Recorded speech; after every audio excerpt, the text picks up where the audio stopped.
샬롬, 우리를 위하시는 하나님의 선한 뜻이 하나님의 사랑과 예수님의 은혜와 성령님의 충만하심 속에서 능력 가운데 기쁨과 감사 속에 이루어지기를 기도하고 축복합니다.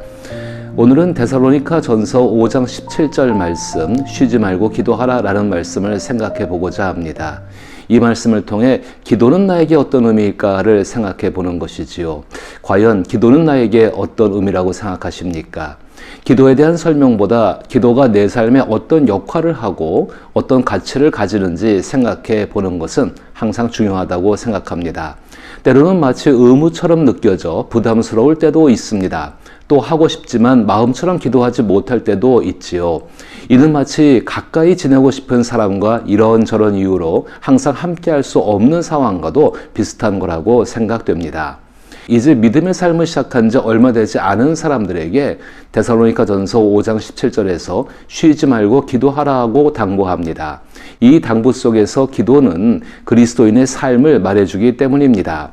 때로는 기도를 설명하는 말보다 한 사람의 삶이 기도의 의미를 더 깊이 보여줄 때가 있기 때문입니다.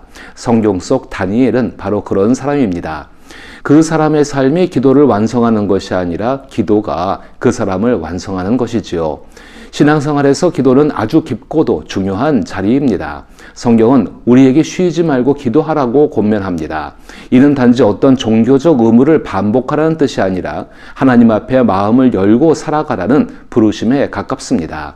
기도는 하나님과의 대화이며 영혼의 호흡이라고 말하고 있습니다. 숨을 쉬지 않고 살아갈 수 없듯이 기도 없는 영혼도 서서히 메말라 갑니다. 우리는 때때로 기도하고 싶지 않은 마음을 경험합니다. 마음이 흐리고 해야 할 일이 많고 생각은 흩어지고 입술에 올릴 말조차 잘 떠오르지 않을 때가 있습니다. 그러나 어쩌면 바로 그때가 기도가 가장 필요한 때인지도 모릅니다. 삶이 흔들리고 마음이 지칠수록 기도는 마지막에 남겨두는 일이 아니라 가장 먼저 붙들어야 할 은혜의 통로가 됩니다. 기도는 늘 쉬운 일은 아닙니다. 기도의 자리에 앉기까지도 작은 방해가 이어지고 막상 무릎을 꿇으면 마음이 금세 다른 곳으로 달아나기도 합니다.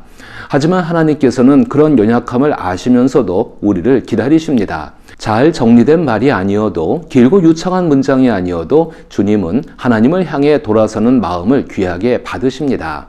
다니엘의 삶을 떠올리면 이 사실이 더 또렷해집니다. 다니엘은 이방 땅에서 바쁘고 무거운 책임을 감당하던 사람이었습니다. 높은 자리에 있었고 많은 시선과 압력 속에 살았습니다. 그럼에도 다니엘은 하나님 앞에 머무는 시간을 놓치지 않았습니다. 왕의 조서가 내려지고 기도하면 사자굴에 던져질 것을 알면서도 다니엘은 전에 하던 대로 하루 3번 무릎을 꿇고 하나님께 기도하며 감사했습니다.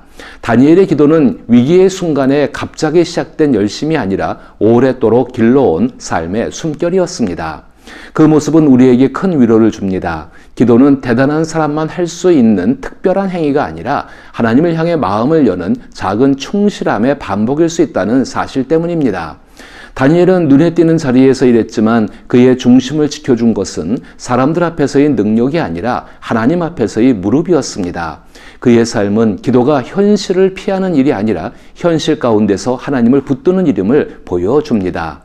기도는 하나님과 나누는 대화라고 말할 수 있습니다. 에덴 동산에서 하나님께서 사람과 함께 거니셨던 장면은 하나님께서 본래 우리와 가까이 사귀기 원하신다는 사실을 보여줍니다.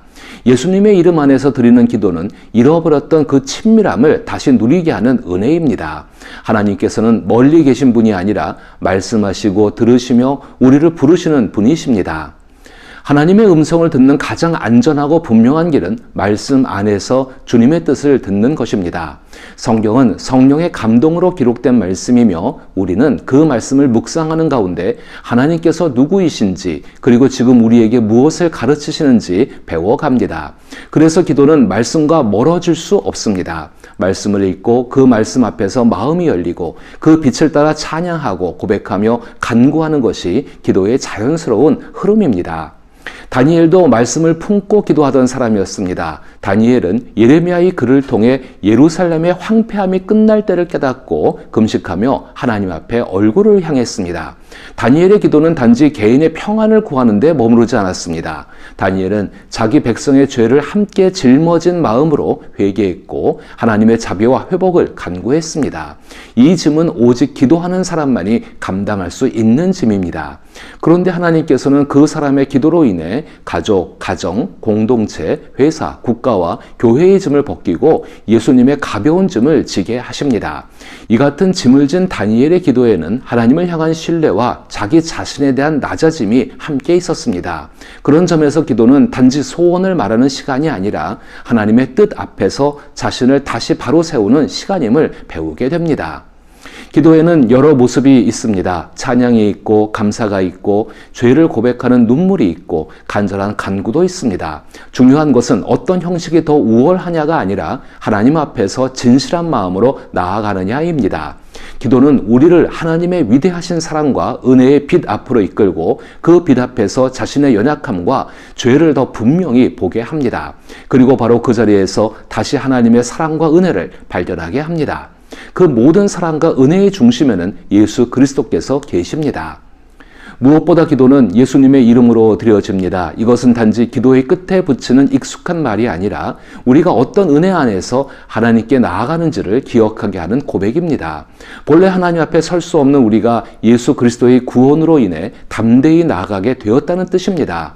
그러므로 예수님의 이름으로 기도한다는 것은 그리스도 안에서 주어진 사랑과 특권을 기억하며 하나님께 나아가는 일입니다.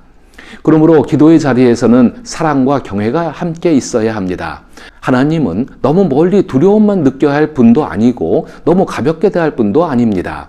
예수님 안에서 우리는 친밀함을 누리지만 동시에 거룩하신 하나님 앞에 서 있다는 떨림도 잊지 않아야 합니다. 입술은 기도하고 있지만 마음은 멀어져 있지 않은지 돌아보는 일도 그래서 중요합니다.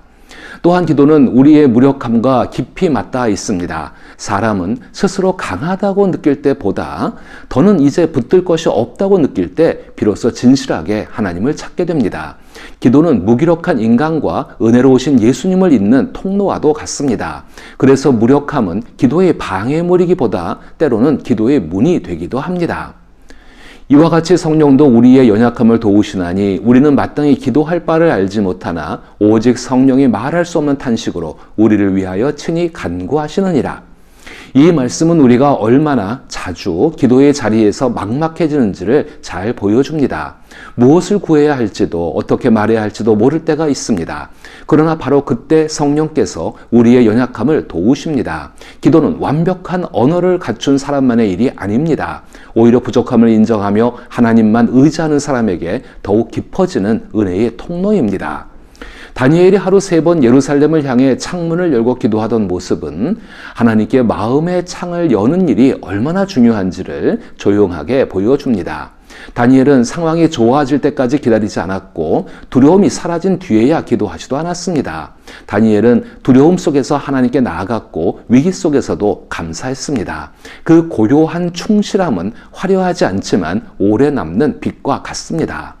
그리고 바로 그 순종의 자리에서 하나님께서는 다니엘의 삶의 방향을 지키셨고 그를 삼키려 하던 어둠의 흐름을 바꾸셨습니다. 기도는 단순히 마음의 위안을 얻는 일이 아니라 하나님께 순종함으로 하나님의 다스리심 아래 머무는 일입니다. 사람의 눈에는 바꿀 수 없을 것 같던 상황도 하나님께 엎드리는 순종 속에서 전혀 다른 길을 맞이하게 될 수 있습니다. 그런 의미에서 기도는 운명을 스스로 바꾸는 힘이라기보다 하나님의 뜻에 자신을 맡길 때 하나님께서 삶의 결을 새롭게 이끌어 가시는 은혜의 통로라고 할 수 있습니다. 주님은 문 밖에 서서 두드리신다고 말씀하십니다. 그 음성을 듣고 문을 열면 함께 먹고 마시며 함께 살아가겠다고 말씀하십니다. 기도는 바로 그 초청에 응답하는 자리입니다. 하나님을 찾는 것도 결국 하나님께서 먼저 우리를 부르시기 때문에 가능한 일입니다. 우리가 다시 기도의 자리에 앉고 싶은 마음을 갖게 되는 것 자체가 이미 은혜의 시작입니다. 그러므로 쉬지 말고 기도하라는 말씀은 우리를 몰아세우는 부담이 아니라 주님 곁에 머물라는 따뜻한 부르심입니다. 기도가 잘 되지 않는 날에도, 마음이 무겁고 말이 막히는 날에도 다시 예수님께서 우리를 위해 행하신 일을 기억하며 하나님께 나아가면 참 좋겠습니다. 다니엘처럼 우리의 삶이 크게 화려하지 않아도, 꾸준히 크지 않아도 진실하게 오늘 하루의 창문을 하나님께 열어두기를 바랍니다. 우리의 무력함이 클수록 주님의 은혜는 더 선명해질 수 있습니다. 그리고 우리가 기도하는 자리에서 하나님께 순종할 때 주님은 때로 우리의 생각보다 더 깊고 넓은 방식으로 삶의 방향을 바꾸어 나가십니다. 막다른 길처럼 보이던 자리에 새로운 길을 내시고 두려움이 굳어있던 마음에 다시 소망을 심으십니다. 오늘도 하나님께서 우리의 기도에 귀 기울이신다는 사실을 기억하며 조용히 그러나 꾸준히 기도의 자리를 지켜 나갈 수 있기를 바라며 간절히 예수님의 이름으로 축복합니다.